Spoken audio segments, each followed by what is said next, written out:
And today I want to talk to you about this article I found. I think it will be useful for people going in rotations in primary care doctors' offices, like family medicine, internal medicine offices. There is not such thing as a small topic or as a big topic. What it is about your commitment, determination, and proactiveness to present something that is relevant and is useful to your attending. So if for example, let's say I invite you to do a family medicine rotation with me at my outpatient clinic, and you come to to our rotation and you present a case of, or you present I don't know, an update on how to use Botox, I will be pissed. I will be like, why is this student trying to teach me about Botox? That doesn't apply to me. I don't use Botox.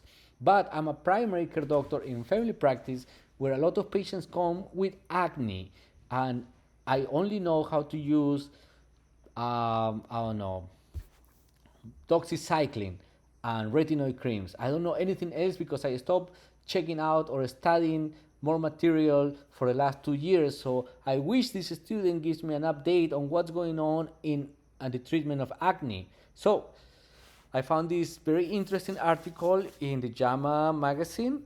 And acne is very important because it affects many ages, and you can find it in all ages.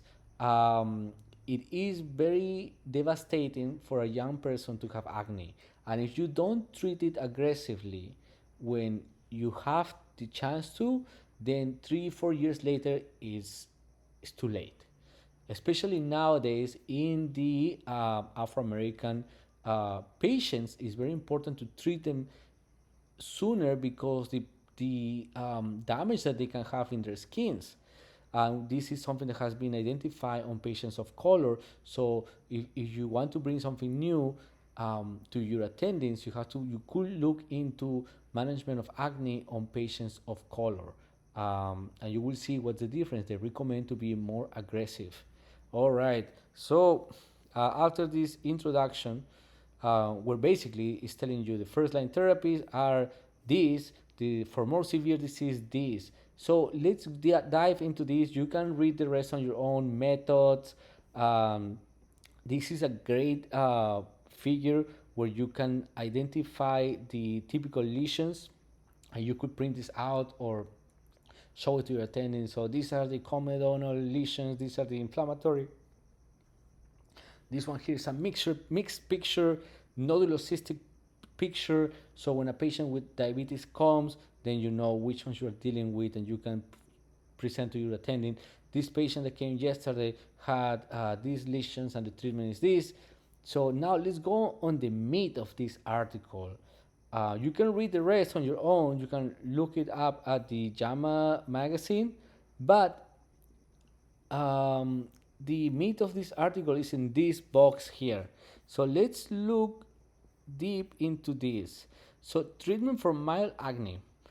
Most people, most primary care doctors, internal medicine, family practice probably know all the way to treatment of for moderate acne. Beyond that, if they have a patient that is using more of this, more than this, they will refer this patient to dermatology. Now, good luck to find a dermatologist. There are not many, and if there are, they're so busy that by the time that your patient gets in to see a dermatology, he probably lost half of his face. So bring this information is very important, and you can save people's skins. And why can primary care doctors not know about how to treat severe acne? The answer is because the treatments that are used for severe acne either need a special set of documents signed by the patient, or it needs some special follow-up. But it truly is just the, for example, the isotretinoin needs a special document, needs a special follow-up, like monthly liver workups. And many primary care physicians are not willing to spend that much time for a case that really, talking about money, the billing for management of acne is not very high.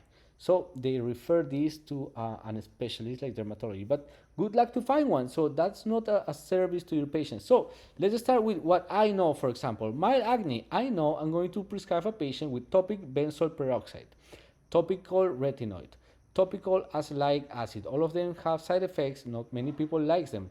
Or combination therapy. If no response, change to topical medication. Like what? Like creams and you have all this one here. A popular one that I use a lot is the salicylic acid or Dapsone. Those are the ones that I know and I use. If this doesn't work, I move to the moderate acne. And what can I use there?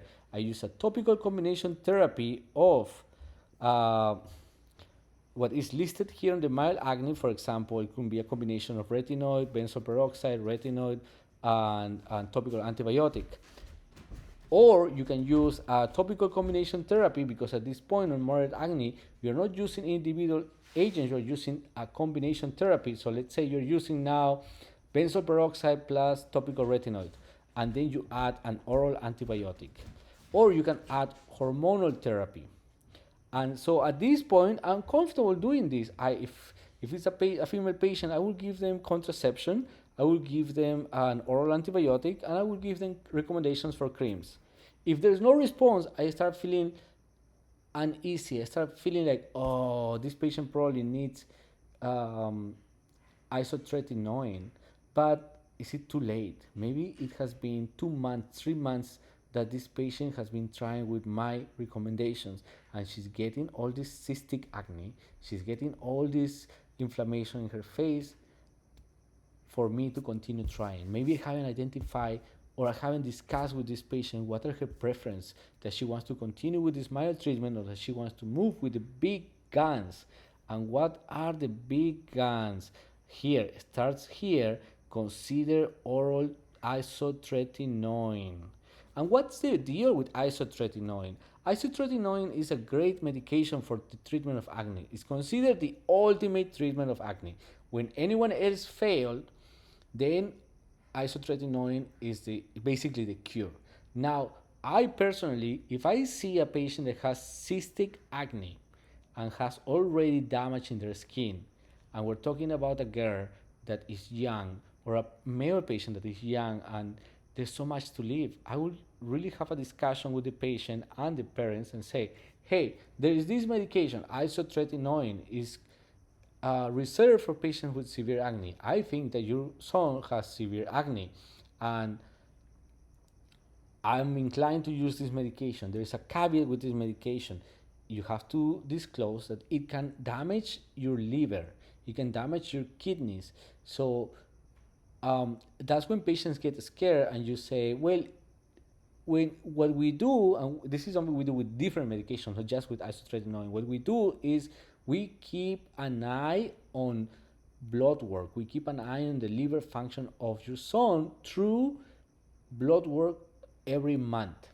And if we see any changes on the liver function, we can recommend to stop the medication.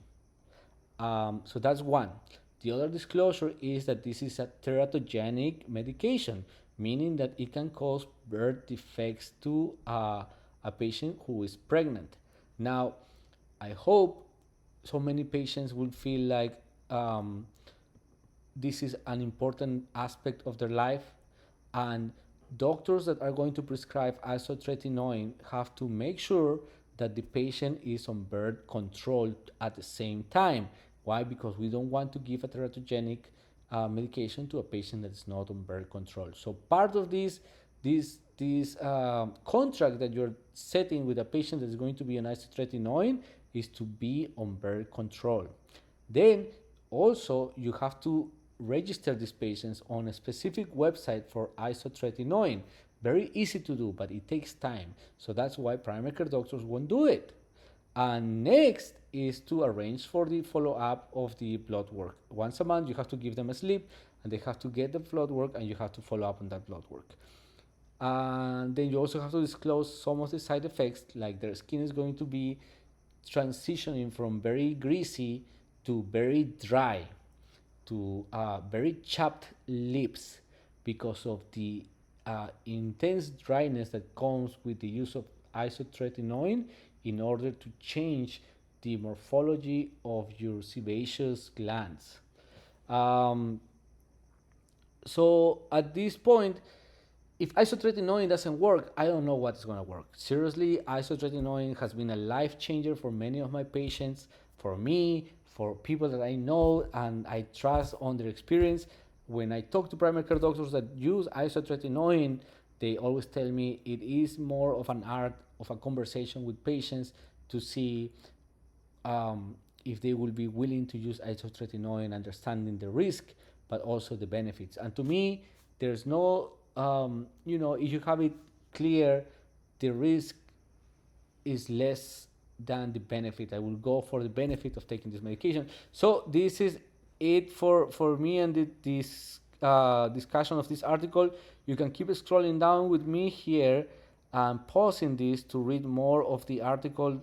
It is completely download. There is more and more information on the treatments, and it has a couple more tables. You can bring that up to see the dosages or the presentations of the creams, of the oral antibiotics too.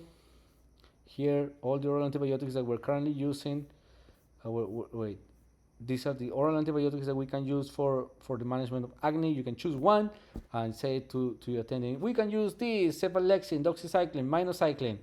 Or we can go to the oral contraceptives. We can use this one. Or we can go to hormonal therapy with the spironolactone. Careful with the male patients that they can develop the fake development of breast in male patients. I can't remember that, but it's a question of your boards. And finally, retinoid pills, isotretinoin. All right, guys, this is it for me. And if you have any questions, please add it to the comments. Don't forget to subscribe and stay tuned for the next video.